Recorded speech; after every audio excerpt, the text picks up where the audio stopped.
Hello! Today we shall be going over / reviewing, whatever you would like to call it, Venom, Let There Be Carnage. I got to see it last night, and so I'll be just putting out my general thoughts and reviews about it. I won't get into spoilers until the end, and I will put a spoiler warning up once I start talking about them. So anyway, without further ado, shall we begin? So Venom, Let There Be Carnage, the sequel to Venom, the first one, by the exact same name, just Venom. So this one's actually directed by Andy Serkis. If you don't know what he's from, he's done he's Gollum, first of all, and he's been in the MCU. He's played Ulysses Claw, and he's going to be our new Alfred in the Batman movie, which, like I do say all the time, I'm a fan of both sides, so I look forward to seeing what both sides are putting out. But anyway, let's get into what I liked about this movie and what I didn't like about it without giving spoilers and all that. First of all, if you like the first one, you like this one. It is kind of a mess of a film, but that's alright because that's what the first one was. And honestly, I kind of feel like it fits the character of Venom. It is a mess, but it's a fun mess. It is really a fun mess. The Tom Hardy is great again as Eddie Brock / Venom. If you read the comics, he is nothing like the actual Eddie Brock, but like Tom Hardy just has a way of like conveying the audience, and everybody kind of just enjoys it and enjoys him as that character. And that's personally how I feel about it. He kind of looks like a mess again in this one, not as bad as the first one, but he kind of does look like a mess. And I believe he is doing the voice of Venom again, which is I'm very happy about because I like the voice that he decides to do for Venom and all that. And Venom is actually pretty funny in this, like the way that they decide to go about it, like he's cracking wise jokes and all that, and it's a fun time. Now if we get to the villains, Naomi Harris plays Scream, and Woody Harrelson plays Cletus Cassidy / Carnage. Now Scream, I was looking forward to seeing in this, but minor spoiler, she doesn't have a huge role in this. She's not in it that much at all, besides a little bit at the beginning, and then kind of towards the tail end. I know that they were taking elements from, Maximum Carnage, which I did enjoy that they were taking elements from, but there were some parts that just didn't land. Like, I'll have to talk about that once I get into spoilers, but I did really, really enjoy Woody Harrelson as Cletus Cassidy. I feel like he did a great job, and his execution, that's not a spoiler because it's in the trailer, where he turns into Carnage is well done, and the part where he's just like plowing through all the cops is well done.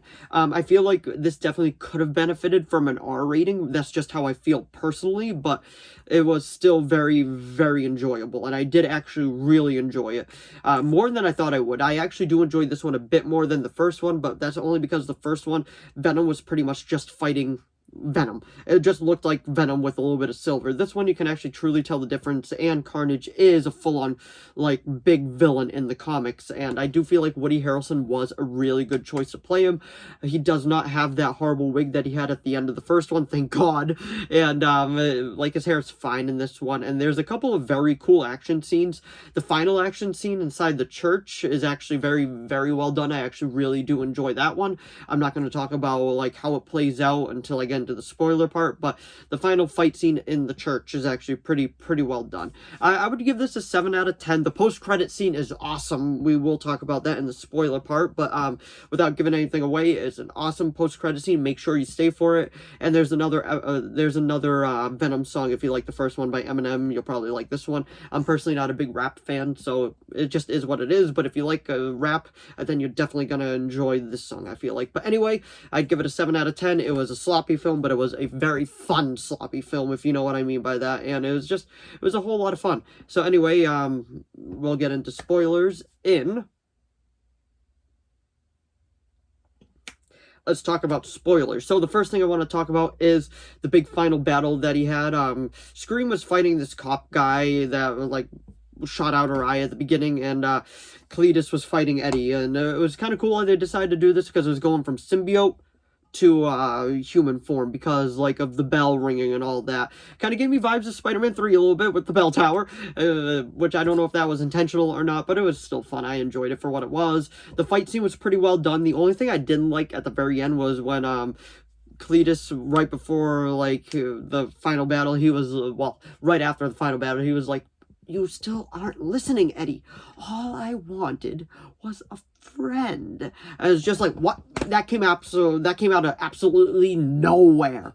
Nowhere whatsoever. Now, there's parts in this movie that are kind of corny, but it's fun corny, if you know what I mean by that. Like, when he breaks Scream out of prison, and he's like, who said romance was dead? Like, I was like, okay, that's corny, but it's fun corny, if you know what I mean by that. And that's exactly how I felt about it. I was very, very disappointed that they decided to kill off Cletus Cassidy at the end, because I feel like he definitely had potential to come back, because this movie is short. It's only an hour and 37 minutes with credits, so it is a very, very short movie. It definitely could have benefited from a longer runtime. That's personally how I feel about it, but it is still a super, super fun film. One of the funny parts is when he was gonna kill him at the end, like, well, when he was about to kill him, he was like, I just wanted a friend. And then Venom's just like, fuck this guy! And just ate him. I was like, okay, that was funny. I enjoyed that. And it's just like, besides that, it had a couple of okay parts, but, like, it was definitely sloppy, but it was fun sloppy, like I said earlier. And it was... If you enjoyed the first one, you know exactly what I'm talking about, because I really did enjoy the first one, but that's just how I personally feel about it. Like, it's nowhere on the level of MCU planning, but let's get into that end credit scene. So the end credit scene is Venom and Eddie just kind of like vacationing. He's like, okay, we're gonna go around the world and start saving people and eating bad guys. And pretty much what happens is that after that happens, he's like, you could not understand what us symbiotes have been through for generations. And then he was like, show me, I want to know. So he decides to show him, and then everything starts changing, and then all of a sudden, like, you got the and then the screen like changes and all that, and then he's looking at the TV, and we see J. Jonah Jameson on it, the J.K. Simmons one from Spider-Man, the second Spider-Man. No Way Home is the new one, the Homecoming, Far From Home. I couldn't think of it. Far From Home, and then we see J. Jonah Jameson screaming that he's an outlaw and he's a criminal, and then all of a sudden Venom sees a picture of Spider-Man, which is the Tom Holland Spider-Man. My theater was freaking out. This was absolutely one of the best scenes in the movie, and Venom is like, who's that guy? And then he just starts licking the screen, and it was actually really, really funny. And it was enjoyable. I enjoyed the movie. It was a mess, but it was a fun mess. And this post-credit scene has a lot to offer. And then that cop that Shriek was fighting actually gets these blue eyes at the end. So I wonder if he's going to tie into Morbius or something, because Morbius is supposed to come out in January. I want to say it got pushed, but I believe January is a new date for it. But anyway, that was my review of Venom, Let There Be Carnage. So if you enjoyed this video, please give it a like and a subscribe so I know to keep making more of these. If you have any video requests, please leave them down in the comments below. I'll do my best to reply. If you saw Venom, Let There Be Carnage, let me know what you think of it down in the comments below. Just do a spoiler warning, because half of this was spoiler-free, the other half was spoiler-filled. But anyway, thanks for watching as always, and I will see all of you in the next video. Bye! Yeah.